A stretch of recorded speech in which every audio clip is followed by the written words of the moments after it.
28শে June থেকে অদম্য এক লড়াই চালাচ্ছে আমাদের এই গ্রুপ সদস্য এবং বোন মধুমিতা। যারা অবলা ভালোবাসেন তারা হয়তো এই লড়াইটি ভালো বুঝতে পারবেন। এই ধরনের লড়াইয়ে পাশে কেউ থাকলে খুব সহজ হয়, কিন্তু যখন সম্পূর্ণ একাকী কোনো অবলার জন্য লড়াই চালিয়ে যেতে হয় সেটি কতটা কঠিন হতে পারে সেইটা যারা একাকী লড়াই চালিয়ে যাচ্ছেন তারাই বুঝতে পারবেন। মধুমিতা রাউতারা গ্রামের এবং ওই গ্রামের মধ্যে একমাত্র মেয়ে যে কুকুর ভালোবাসে এবং তাদের চিকিৎসার জন্য এগিয়ে আসে। একটাই অনুরোধ করব, ভিডিওটি সম্পূর্ণ দেখবেন, কারণ এই ভিডিও থেকে শিক্ষণীয় অনেক কিছুই পাবেন। 28শে জুন মধুমিতা আমাদের ফোন করে জানায় এই বাচ্চাটি হঠাৎ ফুল বডি প্যারালাইজড হয়ে গিয়েছে এবং অস্বাভাবিক জোরে চিৎকার করে কান্নাকাটি করছে। কি হয়েছে, কি আঘাত করেছে আমরা কিছুই জানি না। বাচ্চাটি সেদিন থেকেই ট্রিটমেন্ট শুরু হয়, বিভিন্ন ধরনের মেডিসিন চলে ডাক্তারি পরামর্শ নিয়ে, এবং ওর ফিজিওথেরাপি চলতে থাকে। মধুমিতা নিজে ইঞ্জেকশন দিতে পারতো না, ওকে শিখিয়ে দেওয়া হয়।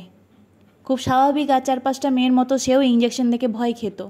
অবলাদের প্রতি ভালোবাসা তাকে মানসিক শক্তি যোগায়। সে নিজের হাতে ইঞ্জেকশন করা শুরু করে। প্রত্যেক দিন তার ইঞ্জেকশন চলতো, তার সঙ্গে ফিজিওথেরাপি চলতো। আর সবথেকে যেই ভালো জিনিসটা মধুমিতা শুরু করেছিল সেটা হলো সাঁতার কাটানো। আপনারাও চেষ্টা করতে পারেন। আঘাতজনিত কারণে যদি প্যারালাইসিস হয়ে থাকে সেক্ষেত্রে অবশ্যই ভেটের পরামর্শ নেবেন। তবে বেশিরভাগ ক্ষেত্রেই নিউরোলজিক্যাল যদি কোনো প্রবলেম থাকে সেক্ষেত্রে সাঁতার কাটানোটা খুবই ভালো একটা ফিজিওথেরাপি, আবার স্বাভাবিক জীবনে ফিরিয়ে আনার জন্য। মধুমিতা সেদিন থেকেই ট্রিটমেন্ট শুরু করার পর ঠিক 15 দিনের মাথায় একটা আশার আলো দেখতে পায়। কুকুরটি কোনোভাবে উঠে বসছে, দাঁড়াতে তখনও শেখেনি, শুধু উঠে বসছে। মনে একটা আশার আলো জাগে যে আচ্ছা, বাচ্চাটি আস্তে আস্তে হয়তো সুস্থ হতে পারে। এই কদিনে আমরাও ভয় খেয়েছিলাম যে বাচ্চাটি কি সুস্থ হবে না, কারণ তার কন্ডিশন দিন দিন অন্য টাইপের হচ্ছিল, সে কান্নাকাটিটা বেশি করছিল। যেদিন থেকে সে বসা শুরু করলো তার কান্নাটা আস্তে আস্তে কমতে লাগলো। তার সঙ্গে তার ফিজিওথেরাপি এবং ঠান্ডা গরম সেঁকও মধুমিতা করছিল, আর তার সঙ্গে তো চলছিল সাঁতার কাটা। যখন বাচ্চাটি প্রথম দাঁড়াতে পারে সেই আনন্দ আপনাদেরকে বলে বোঝাতে পারবো না কী ধরনের আনন্দ হয়। কোনো একটা কেসে যখন আমরা সাকসেসফুল হই সেই আনন্দ সব কিছু পাওয়ার আনন্দকে হার মানিয়ে দেয়। যেন পৃথিবী হাতের মুঠোয় পেয়ে গিয়েছি এরকম এক আনন্দ হয়।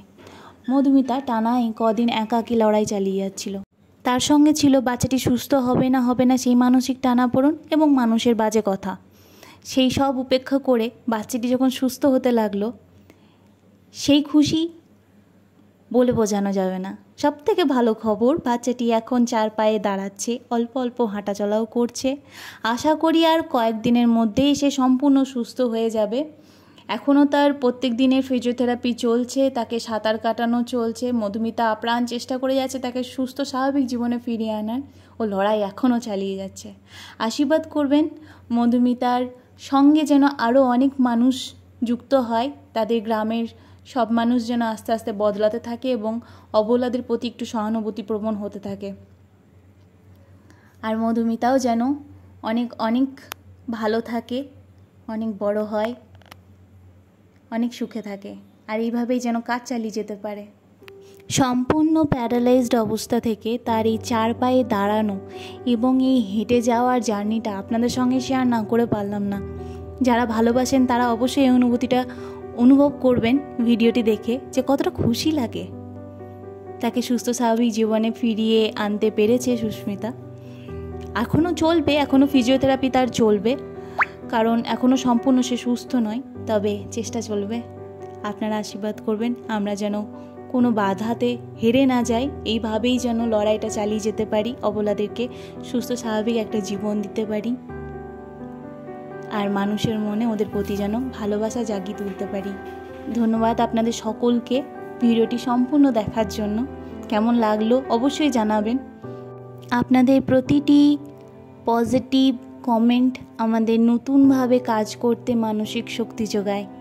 যেহেতু এই ধরনের কাজে নেগেটিভ মানুষই বেশি, আপনারা জানেন ভালো কথার থেকে খারাপ কথা বলতে মানুষ বেশি পছন্দ করে। যখন আপনারা কোনো ভালো কথা আমাদেরকে বলেন, সত্যি বলছি নতুনভাবে মানসিক শক্তি যোগায় নতুন কাজ করতে। ধন্যবাদ আপনাদের সকলকে। ভালো থাকবেন আর এইভাবেই অবলাদের পাশে থাকবেন, এটাই অনুরোধ রইল। এক সময় আমরা পারবো মানুষের মনে অবলাদের প্রতি অনুভূতি এবং ভালোবাসা জাগাতে।